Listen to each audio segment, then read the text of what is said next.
الحمد لله نحمده ونستعينه ونستغفره ونؤمن به ونتوكل عليه ونعوذ بالله من شرور أنفسنا ومن سيئات أعمالنا من يهده الله فلا مضل له ومن يضلله فلا هادي له ونشهد أن لا إله إلا الله وحده لا شريك له ونشهد أن سيدنا ومولانا محمدا عبده ورسوله أما بعد فأعوذ بالله من الشيطان الرجيم بسم الله الرحمن الرحيم ولنبلونكم بشيء من الخوف والجوع ونقص من الأموال والأنفس والثمرات وبشر الصابرين الذين إذا أصابتهم مصيبة قالوا إنا لله وإنا إليه راجعون أولئك عليهم صلوات من ربهم ورحمة وأولئك هم المهتدون صدق الله العظيم. درود شریف وی اللهم صل علی محمد و علی آل سیدنا محمد و بارک وسلم.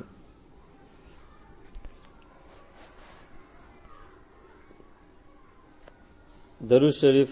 ډیر ویلو په وجه باندې انسان دعاګانې الله تعالی قبلې. د نبی کریم صلی الله علیه وسلم د سفارش حقدار پاغه سخت روز مې جوړیږي، کومه سخت روز باندې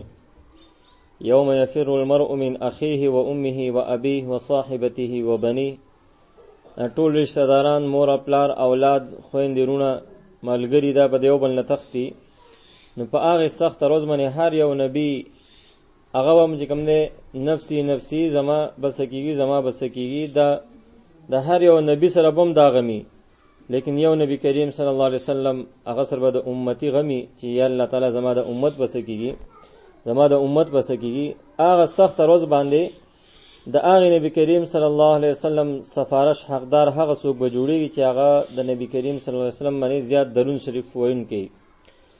درود شریف څوک زیات په نبی کریم صلی الله علیه وسلم باندې وای، هغه کس په هغه سخت روز باندې چې په هغه وخت به یو کس د بل کس په کار ناراضي او نه به کوم نه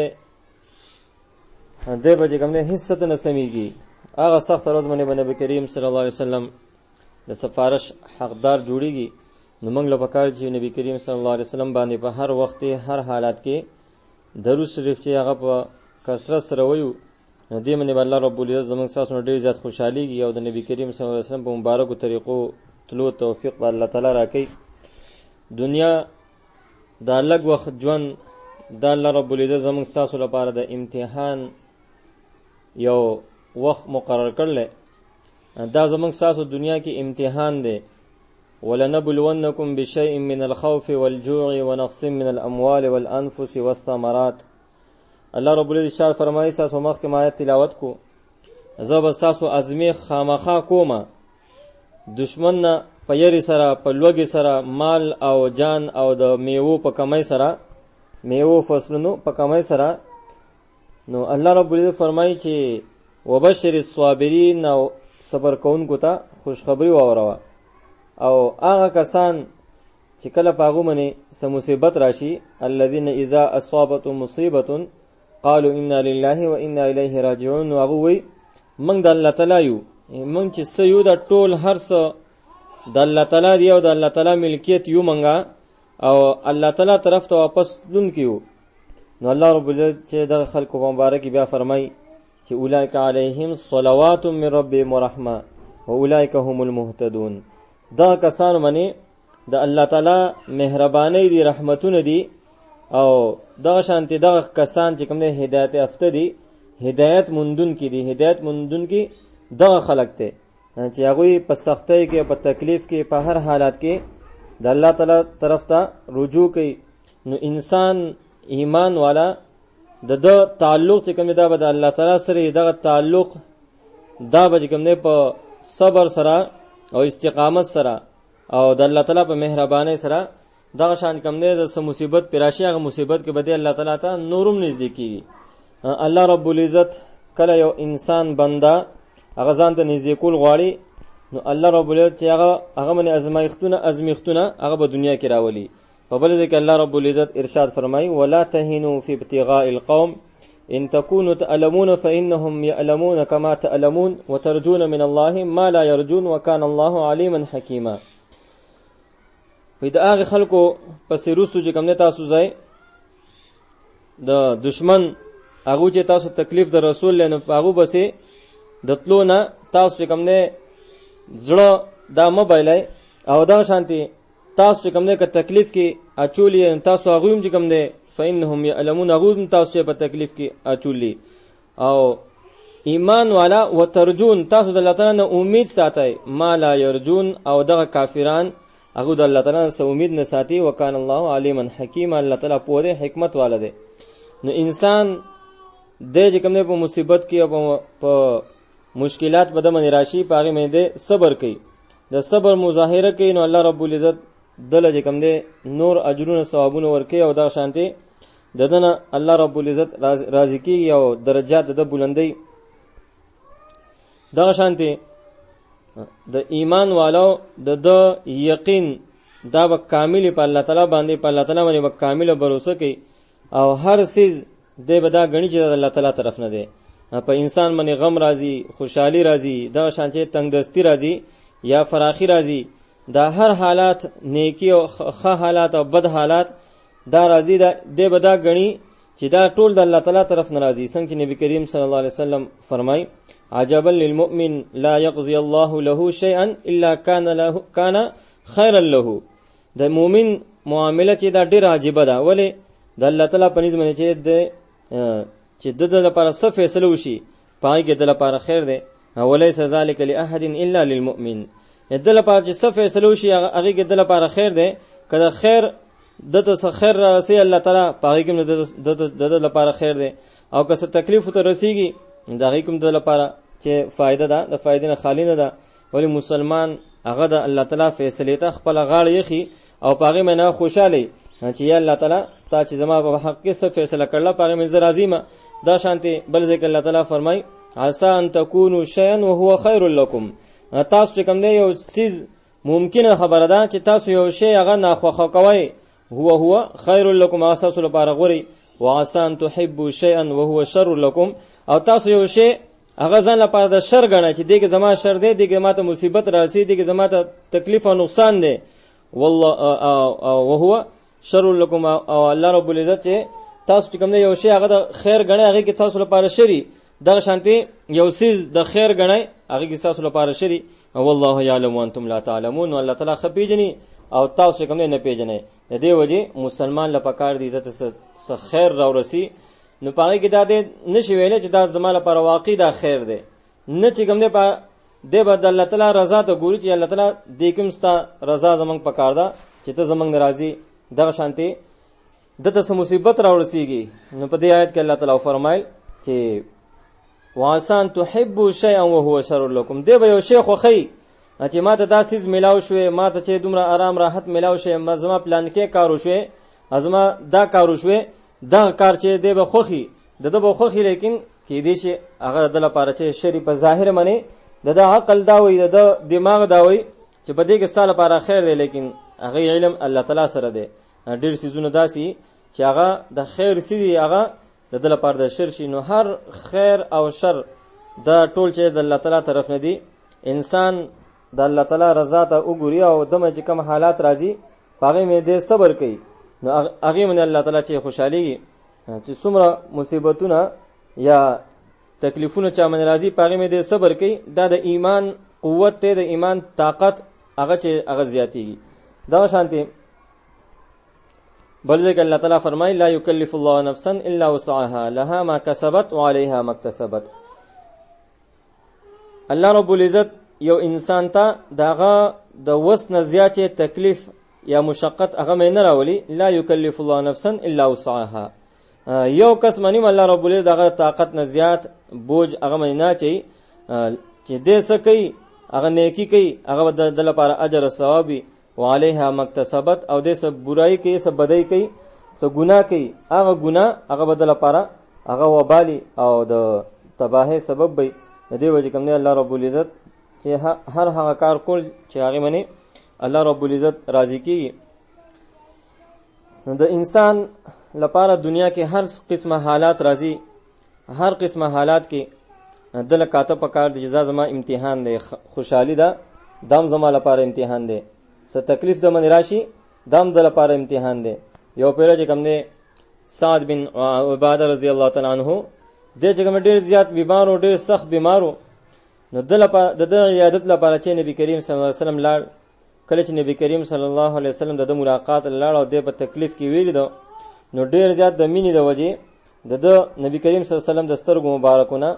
اوخ کې روانې شوې. نو صحابه چې وکاته صحابه سترګونم چې اوخ کې روانې شوې. بیا نبی کریم صلی الله علیه وسلم فرمایي ان الله لا يعذب بدمع العين ولا بحزن القلب. الله رب العزت چې د سترګو په اوخ کو باندې سوګ نه نسی او نه د زړه په غم باندې چې سوګ نسی، ولکن يعذب بهذا او يرحم بهذا. لیکن په دې جبې په وجه باندې انسان باندې الله تعالی عذاب راولي او دې جبې په وجه باندې انسان باندې الله رب العزت رحم کوي. که یو سړی هغه د تکلیف ورسیږي او تکلیف د وجه هغه د سترګو نه به اختیار چې کوم دی اوخ کې وبېږي یا دغه شانتي هغه زړه خپشي، نو په دې دوه کارونو باندې الله رب العزت سوګ نسینا. ها کده په جو باندې لګیا د جړاو پر یاد کې او چې اوتري وي، نو په دغه باندې الله رب العزت چې دې نسی. دغه شانتي حدیث کې چې څنګه نبی کریم صلی الله علیه وسلم فرمایل چې ولکن يعذب بهذا، په دې جبه باندې الله تعالی انسان لا عذاب ور کوي، او يرحم بهذا د دې جبه د وجه او يرحم بهذا یا دې جبه په وجه کوم انسان باندې الله تعالی رحم کوي. دې وجه قیامت هغه سخت معاملات او هغه چې خپل ځان ته یاد ساتل پکار دي، هغه سخت حالات او موږ تاسو په سر روان دي چې هغه 50,000 کال ورځ ده چې او دا سوچ کول پکار دي ما ته چې کوم رزق ملاويږي، زما چې کوم عمر دی، اولاد دی، اعمال دي، دا شانتي د ضرورت شپې دا تیرې دي، دا د نن 50,000 کال مخکې چې الله رب العزت مکه اسمانوم لا نو پیدا کړی، دا غي نه مخکې الله رب العزت هر څه زما لپاره لیکلی، نو په هغه تقدیر باندې راضي کېدو. څنګه چې نبی کریم صلی الله علیه وسلم فرمای كتب الله المقادير الخلائق قبل ان يخلق السماوات والارض ب50,000 سنه. الله رب العزت مخلوقات چې تقدیرونه د زمکه د اسمان پیدا کېدونه 50,000 کال مخکې د لیکلی. دا 50,000 کال مخکې زمکه اسمان لا نو پیدا شوی، زمکم نو جوړ شوی، اسمانم نو جوړ شوی. په هغه نه 50,000 کال مخکې د انسان چې پلان کې او د پلان کې زوی د دته بچي پلان کې ورځ مې دا تکلیف، دا آرام راحت، دا خوشحالي او دا چې کوم دي بیماری یا دا چې کوم دي خوشخبری دا بدته ملاويږي او دوم رزق بدته ملاويږي په پلان کې ورځ منی دا سيزونه بده خوري. دا هر څه الله رب العزت چې کوم دي مخ کې 50,000 کال د زمکه د دنیا اسمان نه دا 50,000 کال مخ کې دا الله تعالی لیکلی. دا شان کوم دي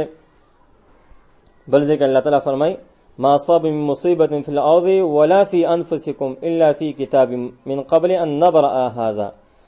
إن ذلك على الله يسير. ازمکا اسمان کی چې څه مصیبتي دا خاص طور سره استاسو ته چې څه تکلیف درسي وې دا موږ د استاسو پیدا کېدو نه مخکې په یو خاص کتاب لوح محفوظ کې دا لیکلی. او الله تعالی چې کوم دی الله تعالی باندې هر یو کار ان ذالک الله یسیر، دا کارونه الله تعالی باندې آسان دي. نو د دې وجه کوم دی یو کس ازمایش پاغه باندې راشي، مصیبت راشي، پریشانی راشي، نو هغه پکا چې الله تعالی فیصله وګڼي او الله تعالی فیصله غنلو سره دا قبولوم کی او پاغه باندې راضي اوسي، پاغه باندې ناشکری نه کوي، پاغه باندې صبر کوي چې دا ازمایش، دا مرزونه، دا مصیبتونه دا د ایمان والو لپاره ډیر زیات فائدہ مند دي. په دې کې د ایمان والو لپاره رحمتونه دي. ایماندار پاغه باندې سم مصیبت راشي، تکلیف راشي، چې څومره د دمنې مصیبتونه راځي، کاغه بیماری، کاغه سر دړول نه، کاغه جسم کې وړغون کې غنه تلول نه، دا د لپاره چې رحمتونه دي، د لپاره ازمیخ دي. څنګه د باغې باندې صبر کوي مؤمن، نو صبر چې کوم دی د داخلي چې صبر باندې الله تعالی خوشاليږي او الله تعالی په اجر ثواب ورکړي. دا شان دي ازمیختونه به د من راځي، ازمایښونه دا دې غني چې په دې مې زما ګناهونه معاف کیږي او دې مې چې زما هغه مرګ هغه یا چې ماته په یاد راځي، مرګ هغه سخته تکلیف هغه ماته په یاد راځي، هغه سخت سزاګانې چې کم قبر کې ملاويږي، په حشر کې ملاويږي، هغه انسان ته یادېږي. او نبی کریم صلی الله علیه وسلم چې هغه سخت تکلیفونه برداشت کړلي او دا شان کم دی هغه موږ تاسو ټول تکلیفونه هغه بیان کړلي چې انسان باندې په دنیا کې یا چې کوم نه په آخرت کې یا ځن کدن کې کم تکلیفونه او چې ازمیختونه او سزاګانې هیبتناک چې انجام دا راضي، نو هغه هغه یاد انسان ته راځي او دا شانتي د داغې نه د بچاو لپاره توبه وباسي او الله تعالی ته نزدیکیږي. دا شانتي مسلمان د چې کله تکلیفونه برداشت کی نو ګناه دا بوج چې کوم دی نه ختم شي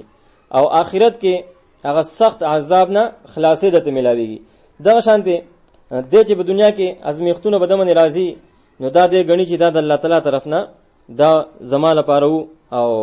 د چې په دنیا کې دا تکلیفونه ته ملاو شو نو آخرت هغه تکلیفونه نه دی آزاد شو. څنګه نبی کریم صلی الله علیه وسلم فرمای اذا اراد الله بعبد الخير چې کله الله تعالی یو بنده ته د خیر اراده فرمای عجل له العقوبه فی الدنيا نو الله رب العزت هغه لپاره دنیا کې زر چې کوم دی څه تکلیف او سزا هغه په دنیا کې چې ورکی. و اذا اراد الله بعبده الشر کله چې الله تعالی یو بنده ته د شر اراده فرمای امسک عنه بذنبه نو داغه د ګناهونو د وجه هغه منی افتونه مرزونه دامن کی حتی یوفی به یوم القیامه تر دې پورې چې قیامت پر ورځ بدته چې پوره سزا داغه ملاویږي. د دې وجه کوم نه انسان چې کله الله تعالی ته د خیر اراده فرمای دنیا کې له زر چې د آخرت په بدله منی دنیا کې له سزا ورکی. دا شانتي هغه او چاته د شر اراده فرمای داغه د ګناهونو د وجه په دنیا کې هغه ته چې بیا اسم نه وي خځه کوم دنیا به فراخ شي لیکن هغه ټول سزاګانې بیا قیامت دروازه ته هغه راجم شي. دا شانتي یو انسان هغه منی دنیا کې ازمیختون راځي نو هغه کې د الله تعالی اطاعت او د الله تعالی طرف ته عاجزي دا باغ کې پیدا کیږي. مثلا یو مسلمان مؤمن هغه ناجوړ شو نو د الله تعالی طرف ته کوم دی بیا ځان محتاج غني او الله تعالی نه غواړي چې الله تعالی دا سخت تکلیف ما من راغله ته مال صحت راکې د دعاګانې غواړي الله تعالی طرف ته رجوع کوي او الله تعالی چې کوم دی په غوښتو باندې خوشحاليږي چې الله تعالی نه سو غواړي الله تعالی بده باندې خوشحاليږي او چې څوک ملم يسأل الله يغضب عليه چې څوک د الله تعالی نه غواړي الله تعالی بده باندې سخت کوم دی خفقي او سخت غوسه کیږي. د دې وجه کوم دی د دې کارونو د وجه انسان مسلمان هغه ته تکلیفونه ورسي هغه ته دنیا کې چې آرام راحت او دغه شانتي د ګناهونو نجات داوته ملاويږي او د آخرت هغه عذابونه هغه دنه چې هغه لري کیږي. دغه شانتي یو پیر نبی کریم صلی الله علیه وسلم د یو صحابي عیادت له تشریف وړو یو صحابي نه جوړو هغه ډیر زیات کمزور شي او دومره کمزور شي وي څنګه چې د چرګې دا چرګوړې دومره چرګوړې به شانتي یو ډیر زیات کمزور شي. نو کله چې نبی کریم صلی الله علیه وسلم هغه خو الله هغه تاسو کو ویته د الله تعالی دعا کړوا چې زت تدس شي ته دغه شان کوم دي تکلیفونه د منرا شي تدس شي دغه دعا تا کړوا نو هغه ته وی چې او ما دعا کړوا چې الله تعالی ته سزا مال چې کما آخرت کې راکې نو هغه مال په دنیا کې راکې. څنګه بعض خلک چې کوم دا دعاګانې کوي یا الله تعالی کا د پلان کې بچی منی چې کوم مرز دغه مرز په ما من راولي خو دې خکې یا چې کوم بعض خلک دا دعاګانې کوي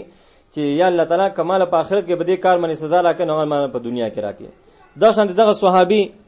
هغه نبی کریم صلی الله علیه وسلم ته پوښتنه کو چې تا د دې مرز لپاره دعا کړوا هغه ته وی او ما دا دعا کړوا چې الله تعالی کمال په آخرت کې عذاب راکې سزاګانې راکې نو هغه سزاګانې مال په دنیا کې راکې او په آخرت کې مال سزاګانې مراکې. نو نبی کریم صلی الله علیه وسلم چې کله دا واوریدو نو نبی کریم صلی الله علیه وسلم ته فرمایل ویته د هغه سزاګانو چې کوم د آخرت هغه سزاګانو قطعاً چې کوم ته برداشت نشي کولای. انسان لپاره غوړه داوا چې تا دا دعا غوښتلې چې یا الله تعالی په دنیا کې علم نه کی راکې او په آخرت کې علم راکې او د جهنم د ور نه بچ کې. اللهم ربنا اتنا فی الدنيا حسنه وفي الاخره حسنه وقنا عذاب النار. دا دعا ته پکارو چې کړو لکه څنګه چې بعض خلک هغه قمقل دعاګانې کوي چې دا دغم د ځان لپاره خیر دعا غني چې دا زماله لپاره خیر دعا دی الله تعالی کا پلان کی کار الله عذاب راکې نو په دنیا کې الله کې او آخرت کې الله راکې. د آخرت هغه سخت سزاګانې چې هغه یو سکه سزا ټول دنیا چې کوم دی هغه نشي برداشت کولای دومره سخت سزاګانې دي. نو که یو سړی دا وغواړي چې الله تعالی په دې پلان کی کار کته مال سزا راکې په آخرت کې نو ته مال په دنیا کې راکې دا دعا نه دی غوښته پکار. نبی کریم صلی الله علیه وسلم د دینه منع فرمایله څنګه دي صحابي ته وي موږ له څه پکار دي یا الله تعالی په دنیا کې علم خراکې او آخرت کې علم راکې او دا شانتي د قبر د عذاب نه او د آخرت د جهنم د ورنه لکه څنګه موږ په مانځ کې دعا غواړو اللهم ربنا اتنا فی الدنيا حسنه وفي الاخره حسنه وقنا عذاب النار. دا دعا چې کوم دی وخته پکار دي دا نه دی وخته پکار چې انسان هغه چې کوم دی د تکلیف د الله تعالی نه غواړي. دا شان کوم دی بل حدیث کې راځي چې تکلیفونو باندې مصیبتونو باندې صبر چې کومه دا په اول ځل کیږي، دانه چې ته خپل تکلیف او خپل فریاد او جړاو کې بیا روسو وځ صبر کوم نه. صبر عند الصدمه الاولى، صبر چې کومه دا په اول وخت کې ته یو خبر ملاو شو ته فورن چې پاګې منې صبر وکا، دغه ته صبر ویل شي. دا څنګه چې ته جړاو فریاد او چغه او رول او دا شان کوم دا دیو باسه او بیا روسو وځ صبر کوم، دغه ته صبر نشي ویل. بل ځکه الله تعالی فرمای انما يوفى الصابرون اجرهم بغیر حساب، الله تعالی به صبر کوونکو ته به حساب اجر ثواب ورکړي. دا شان بل حدیث کې نبی کریم صلی الله علیه وسلم فرمای ما اعطي احد عطاء خيرا اوسع من الصبر،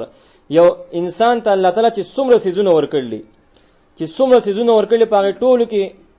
فراخ شی چې کوم هغه صبر دی. د صبر نه بهترین سیز الله تعالی انسان نه چې دانه دی ورکړي. نبی کریم صلی الله علیه وسلم فرمای صبر دا د ټولو چې کوم بهترین دا صبر دی. دا شانتي فریاد کول، فریاد دام په دوه قسمه دی. یو الله تعالی ته خپل فریاد کول، څنګه چې یعقوب علی السلام هغه دعا کوله انما اشکو بثنی وحزنی الی الله، یا الله تعالی زه خپل پریشانی او رنج شکایت چې کوم تکلیف شکایت او فریاد د الله تعالی ته کوم، د الله تعالی نه غواړم چې الله تعالی زه په سخت مصیبت کې ما او یو چې کوم نه بدر دی ویل چې یا الله تعالی ته زموندلم، یا چې خلکو ته چې بدر دی ویل دا نه دی ویل پکار. دغه باندې الله تعالی چې کوم نه خپکی. دا شانتي ام سلمہ رضی الله تعالی عنها هغه فرمای چې یو پیر نبی کریم صلی الله علیه وسلم ما واوریدو چې کوم یو مسلمان ته مصیبت ورسی او مصیبت په وخت کې ان لله و انا الیه راجعون اللهم اجرنی فی مصیبتی واخلف لی خیرا منها دا وی، نو الله رب ال داغه نه بهتر چې هغه لور کوي. ام سلمہ رضی الله عنها دا یو صحابیه ده، بیا رسول چې کوم نبی کریم صلی الله علیه وسلم په نکاح کې راغلوا، به ما د نبی کریم صلی الله علیه وسلم دا خبر اوریدا چې کله یو مسلمان ته مصیبت ورسی او هغه مصیبت په وخت کې دی ان لله و انا الیه راجعون اللهم اجرنی فی مصیبتی واخلف لی خیرا منها. که پښتو کې وای نوم دا دعا ده چې الله تعالی مونږ ټول چې ستا ملکیت او ستا طرف ته واپس کیږو، یا الله تعالی په دې مصیبتونو باندې مال اجر راکړي او د دې په بدله کې زمانہ مال چې کوم دې دینه خیر او غور راکړي. دا ام سلمہ رضی الله عنها فرمای چې زما خاوند کوم دی ابو سلمہ کله هغه وفات شو، نو ما دا دعا وی او ځان له سوچ کو چې د ابو سلمہ نه بهترین خاوند ما ته څوک ملاو شي، لیکن د دې دعاوی برکتو چې الله رب العزت چې د زماغه خاوند نه ابو سلمہ نه خ خاوند یعنی نبی کریم صلی الله علیه وسلم هغه مال راکو. د دې وجه کوم نه په تکلیف په وخت کې د الله تعالی نه دعاګانې غوښتو داغه نه اجر ثواب هم غوښتو، یا الله تعالی دې تکلیف په بدل کې مال چې کوم نه دینه بهترین چې اجر ثواب راکړي. دا شانته بل یو روایت کې راځي چې ابو سعید خدری رضی الله عنه فرمای دخلت علی النبی صلی الله علیه وسلم وهو محموم، وی نبی کریم صلی الله علیه وسلم په خدمت کې زه حاضر شوم او دا نبی کریم صلی الله علیه وسلم ډیر زیاته چې تبوا فوضعت یدی فوق القطیفه، ما چې کوم نه هغه صادر لپاسه لاس چې کوم نه هغه کې خو کله چې ما لاس کې خو نو پاغي منی چې کوم نه دا تب هغه بلاس او تپ هغه چې کوم نه زما په لاس منی هغه ګرمواله محسوس شو چې نبی کریم صلی الله علیه وسلم ډیر زیاته چې کوم نه تب صادر لپاسه ما ته پته لګیدا. نو ما وی اې د الله رسوله تاسو چې کوم نه ته ډیر سخت چې کوم نه تب د تاسو ډیر زیاته تب ده. نبی کریم صلی الله علیه وسلم فرمایل منګه انبیاء دا جماعت چې منګ د چې کوم نه د بل کس د دوه عمره چې تبا او تکلیف را رسی، بل کس چې څومره تبي داغه په دوچند چې کوم نه د انبیاء چې تبي یا چې انبیاء ته تکلیف رسی، دا شانته اجرم چې کوم نه منګه دوچند ملاويږي، اجرم اجر ثواب دا موږ ته دوچند ملاويږي. ما عرض کوي د الله رسول صلی الله علیه وسلم چې په خلکو کې ټول کې زیات ازمایښتونه او دا شان د ازمایښ دا چې په چا باندې زیات راغلي ازمایښتونه دا په چا باندې زیات راځي. نبی کریم صلی الله علیه وسلم فرمایل په انبیاء باندې په ټول خلکو کې زیات چې تکلیفونه او ازمایښتونه دا چې په انبیاء باندې راځي. بیا ما ته پوښتنه کو د دین علاوه د دین بیا په چا باندې دویم نمبر کې په چا باندې راځي. نبی کریم صلی الله علیه وسلم فرمایل بیا په نیکو خلکو باندې او سمت سوک نیکی هغه عمر چې هغه باندې تکلیفونه او مصیبتونه درازي. نو یو کس کوم دی یو کس هغه کوم دی فقر فاقه کې او په غریبۍ کې هغه باندې ازمیخ کوي چې بعضی منوي د تکلیفونه راغلي دسه د الله تعالی ولیانو هغه تکلیفونه هغه من الله تعالی اوس یو سر بصرف یو صادرو هغه یو صادر هغه باغو هغه سوم هغه به کوم دی هغه کمیسوم هغه به لباسوم او بعضو باندې چې الله تعالی داسې مصیبتونه راوستي وو چې هغوی کې به سپږې الله تعالی وکړي د ازمایش لپاره، هغو باندې به ازمیښت کوو، دومره سپږې پکې وشوې چې هغه سپږې به چې هغه هلاکت ته نږدې کو، لیکن په هغې تکلیفونو باندې به هم هغوی چې هغه صبر کو او الله تعالی ته به چې څه شکوه شکایت او فریاد به نه کو، دغه وجه الله رب العزت هغه درجات هغه بلند کړو او هغه باندې الله تعالی بیا فراخیم راوسته، ثوابونه له ورکړو او دا شانتي هغه ازمایښتونو باندې چې هغه باندې کم ثواب ملاو شو هغه ته هم دنیا کې او آخرت کې دا شانتي. بل حدیث کې راځي چې انما خلق الله البلاء للانبیاء، حدیث کې راځي چې الله تعالی د ازمیښتونه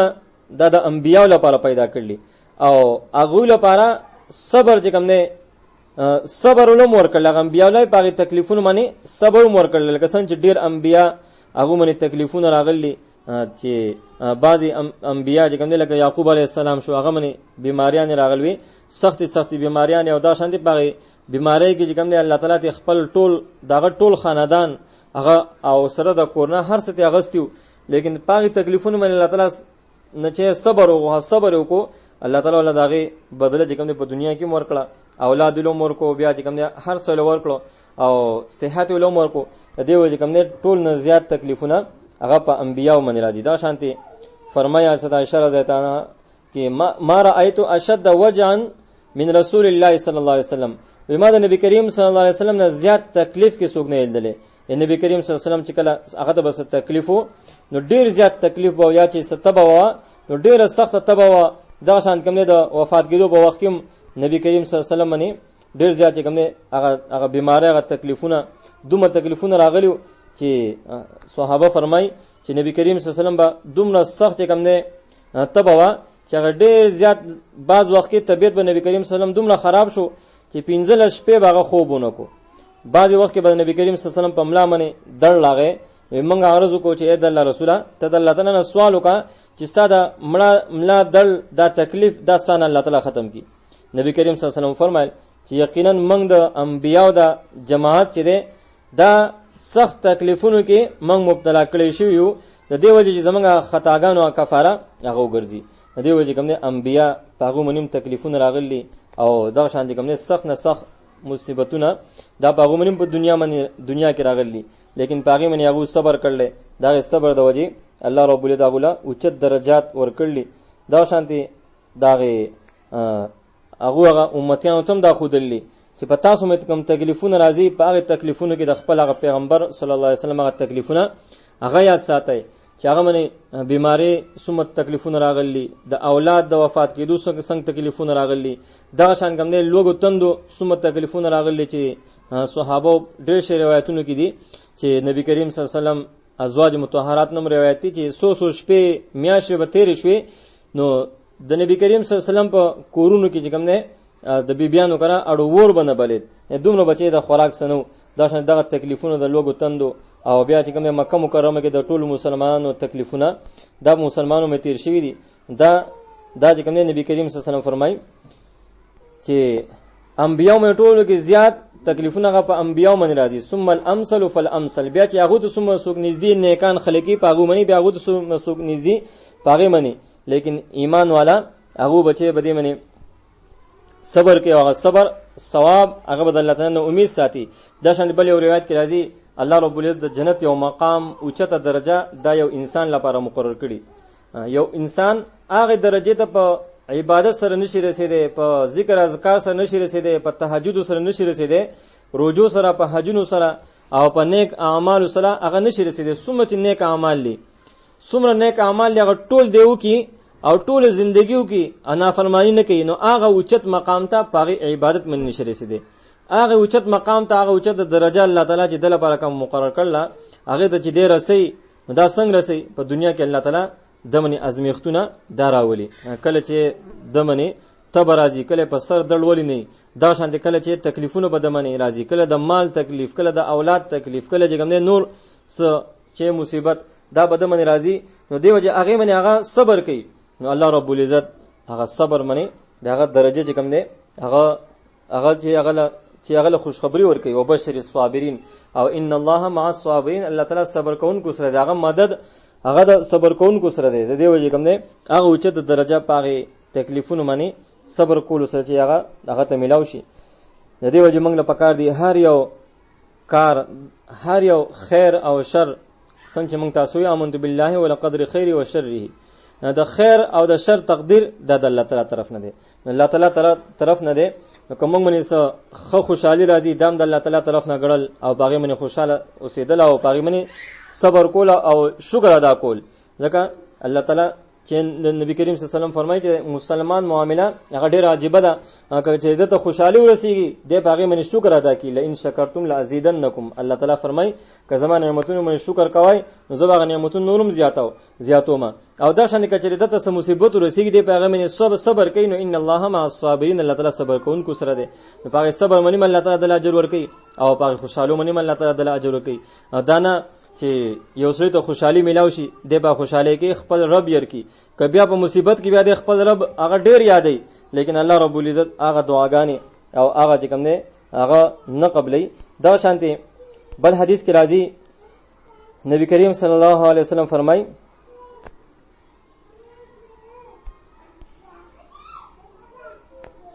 عمار بن یاسر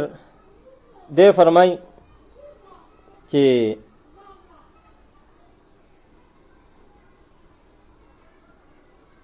وی منګه چې کوم نه دا صحابي دې فرمای هلال بن یصاف دا رحمت الله علیه دا یو بزرگ تیر شوی دی. کنا قعودا عند عمار بن یاسر، موږ چې دا عمار بن یاسر سره دا صحابي دی، د دې صحابي سره موږ ناسو، موږ چې تکلیفونو ذکر وکړو، تکلیفونو سره ذکر به دیو کړي. نو په دې کې یو باندې چې راغی ناغوي چې زه خو چرته نه جوړ کېږم، زه چرته نه جوړ کېږم نه، همیشه چې ضرور غمه چې نه جوړ شوی نه. نو عمار رضی الله عنه ته وی چې موږ چې کوم دې نه یو، یقینا موږ مسلمانان موږ ازمیخ کې مبتلا کیږو، ازمیخ به الله تعالی په موږ باندې کوي او هغه ازمیخ د وجه الله تعالی ګناهونه زموږ دسه غورځي، لکه څنګه چې د ونی نه د پانی الله تعالی غورځي، څنګه چې ونی نه پانی وغورځي کې په جمع کې یو پانی په ټوله ونه کې نه.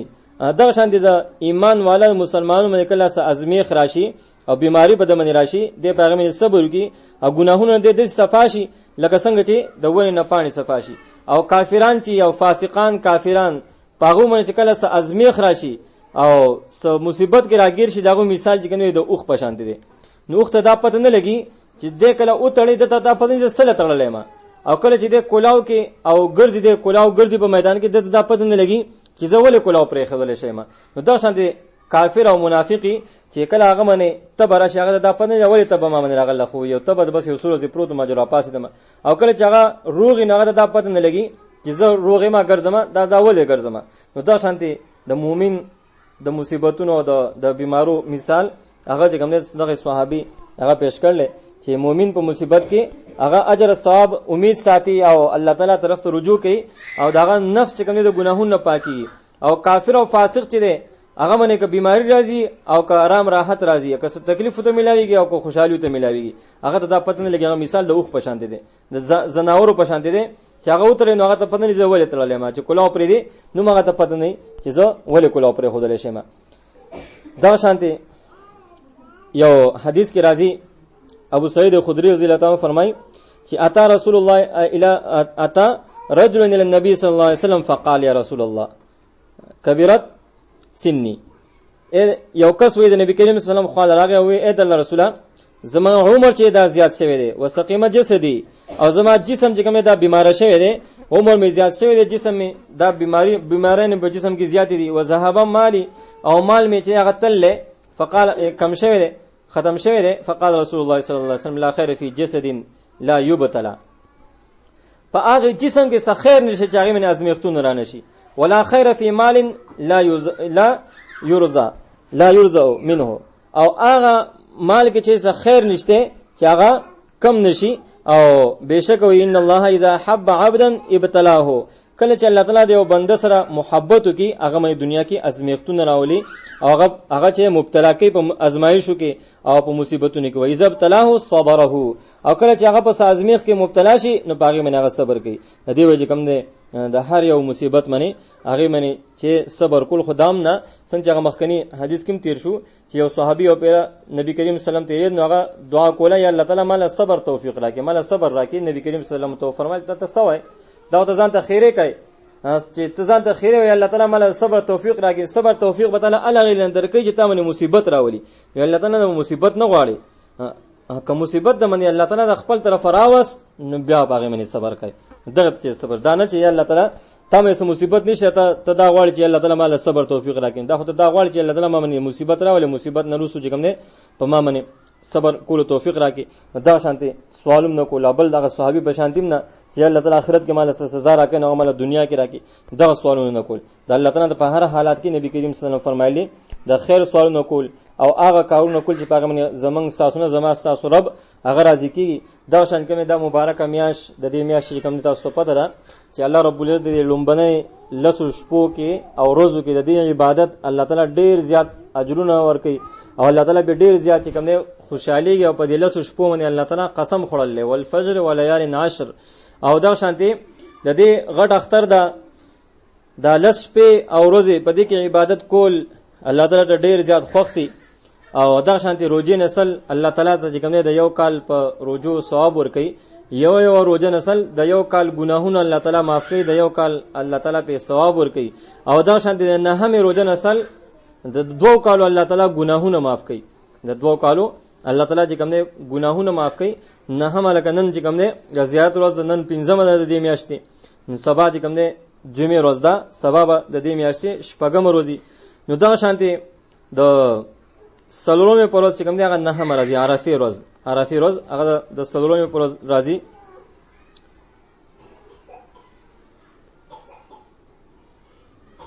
نو دا نه هم روز باندې روزه نسل بیا الله رب العزت دې منی د دوه کالو ثوابونه ورکي ګناهونه به معاف کړي. نو خصوصا چې کوم دې منګله پکار دي چې دې روزو کې کوم دې سمره چانه دی وی روزي توفیق چاله الله تعالی ورکو د دوه ورکو د نه ورکو دغه روزي بیا خصوصا د عرفه دا روزه دې الله تعالی چې کوم دې خصوصا زیات خوشحاليږي او زیات چې کوم دې ګناهونه په الله تعالی معاف کړي. د دوه کالو الله تعالی چې ګناهونه هغه بده منی الله تعالی معاف کړي. نو موږ له پکار چې کوشش وکړو چې دغه میاش چې کوم دې میاش کې بیا خصوصا د عرفه د ورځې روزه ونسو. دا ضروري نه ده. بعض خلک وایي چې نه د سبب بل روزه مرګري کنه بل روزه مرګري کول پکې ضروري نه دي. کچا صرف یو روزه نوسله کچا دوه نوسله کچا جدا نوسله کچا په یو ځای نوسله هر څنګه نه سقه دا او سچ کوم نه لازم کېده بګنيشته. سم الله تعالی چاله توفیق ورکړي. هغه چې کوم نه پدې میاش کې چې کوم نه پدې میاش کې نه په صرف پدې نه روزو کې په لسم روز بیا اختر ده په اختر په ورځ باندې یا اختر بیا 2 ورځې اختر ده پدې 2 ورځو کې بیا چې روزه دانه کیږي. بعض خلک چې کوم نه اختر په 2 ورځ روزه نسی یا 3 ورځ باندې پدې غټ اختر دا 3 ورځې دا اکل او شربین دا خوراک کاک لپاره الله تعالی مقرر کړل. دې کې به خوراک کاک الله تعالی چې کوم نه دا خوراک کاک لپاره مقرر کړل. دا شانته پدې کې اسراف نه کول او روزه چې بده کې نه کیږي. دا 3 ورځو کې روزه نه کیږي. دې وجه کوم منګ پکار دي چې پدې میاش کې د الله تعالی حمد او ثنا او الله تعالی تعریفونه هغه زیات بیانو. سبحان الله الحمدلله الله اکبر دا زیات ویو. دا شان کوم نه لا اله الا الله دا په کثرت سره ویل. په بعضو روایتو کې دا راځي لکه حدیث صحیح حدیث کې نشته لیکن اولیاء چې کوم نه داغونه دا خبره ثابت ده د نیکانو خلقونه چې دا لا اله الا الله سوک او یا زره پیری وي نو الله تعالی چې کوم نه داغه ګناهونه چې هغه ټول معاف کوي. او کچې دغه او یا زره پیری وي او مړی ته وبخل هغه مړی او ګناهونه هغه الله تعالی چې کوم نه ټول معاف کوي. نو دا شانته بعض دسي مختصر اعمال لغه من الله تعالی ثوابونه زیات ورکي. څنګه نن سبا خلک چې هغه ډیر زیات بیماریانو کې مبتلا دي. هر یو کس ته ګوري شپته بیماریانه او شپته قسمه ټیسټونه دا به کنه هغه کوي او قسم بیماریان په خلکو کې موجود دي. نبی کریم صلی الله علیه وسلم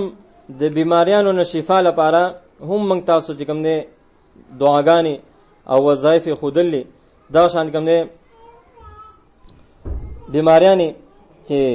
نبی کریم صلی الله علیه وسلم فرمایي چې سلور خطرناکې بیماریانې دغه نه حفاظت لپاره موږ ته یو اسانه نسخه خودل بالکل اسانه سلور خطرناکې بیماریانې اداغه نه بالکل اسانه وظیفه موږ تاسو کوم خودل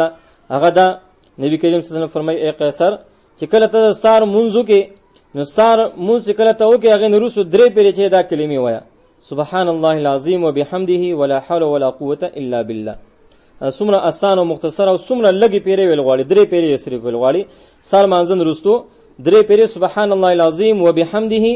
ولا حول ولا قوه الا بالله. نبی کریم صلی الله علیه وسلم فرمای تبد سلور بلاګانو نه محفوظ شي.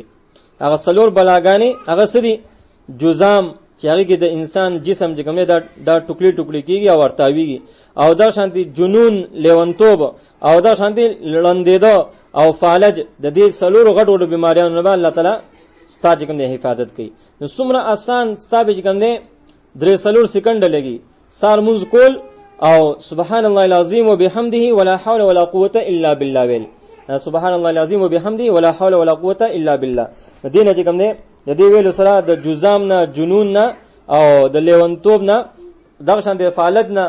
او لندېدو نه د انسان حفاظت کوي. لندېدو د انسان سترګې سمه قیمتي شی دی. د انسان د دې پته نشته کله چې د انسان بيخلون شي څه ته منځ نه راځي هغه به سمه تکلیف کی ځان چې کوم دی خلاص کاک لا منځه او دسله هیڅ چې کوم دی هغه سیل دی نشي سروز شپه او کنده او غر تاهي شي ته بیا نخکاریږي سمه په تکلیف کې مبتلا دغه لندېدو نه حفاظت لپاره او دا شانتي دا نور سلو چې دا غټ مرزونه چې جزام او دا شانتي دا لیونتوب او فالج د دې نه حفاظت لپاره دا مختصر دعا چې نبی کریم صلی الله علیه وسلم خود الله سبحان الله العظیم وبحمده ولا حول ولا قوه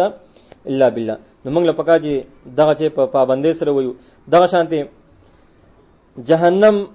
هغه سخت ور چې هغه د دنیا نه او یا چند زیات ګرم دی د هغه جهنم د ور نه حفاظت لپاره نبی کریم صلی الله علیه وسلم موږ تاسو ته وظایف خودلې څومره مختصر راته خودلې. نبی کریم صلی الله علیه وسلم فرمای کله چې تاسو د ماخام د مانځنه اوزګار شئ نو بیا اللهم اجرنی من النار دا و پیری وای نو چې څوک په دغه شپه کې وفات شو د جهنم نه آزاد شو او د جهنم نه د لپاره ازادي دا اولی کله شو دا شان د کله چې وې تاسو د سار منځو کوي سار مانځنه فارغ شې نو و پیری دا کلمې وای اللهم اجرنی من النار نو کچره په دغه وخت کې د کس لمرګ راغی نو دوزخ نه چې کوم د آزاد اولی کله شو او جهنم نه د بس شو. د دې وجه کوم څومره مختصر کلمې دي اللهم اجرنی من النار و پیری سار ویل د مانځن رستو او و پیری د ماخام مانځن رستو ویل دا شانته شب قدر داغه ثواب چې کوم دی هغه عبادت ثواب هغه د زرو میاشتونو زیات دی او دا شانته هغه زر میاشتې د هغه کې چې کوم دی د زرو میاشتونو د شب قدر د عبادت د دې زیات ثواب دی او 10000 شپونه چې کوم ده تقریبا 10000 شپې د دینه جوړیږي او دا شانتي کلونه چې کوم ده 3 کلونه او سلور میاشتې د دینه عبادت جوړیږي چې د دې د شب قدر د یوې شپې د عبادت 3 کاله او سلور میاشتې چې دومره سره عبادتو کې دا دغه یوې شپې د ليله القدر هغه عبادت شو. دا شانتي د الله تعالی موږ تاسو باندې څومره رحمتونه دي څومره چې کوم دی الله رب العزت مهربانيان دي دا اجر ثواب الله تعالی موږ تاسو له په مفت کې راکړي څنګه راکړي د زی راکړي چې نبی کریم صلی الله علیه وسلم فرمایي چې دا کلمې دا یو څو کلمې دي دا سو درې پیری وي هغه د بچ کوم دی الله رب العزت د شب قدر عمر اجر ثواب الله تعالی ورکړي او دا شانته کنز العمال کې دا حدیث لا اله الا الله الحلیم الکریم سبحان الله رب العرش العظیم دا سو درې پیری وي د یو شب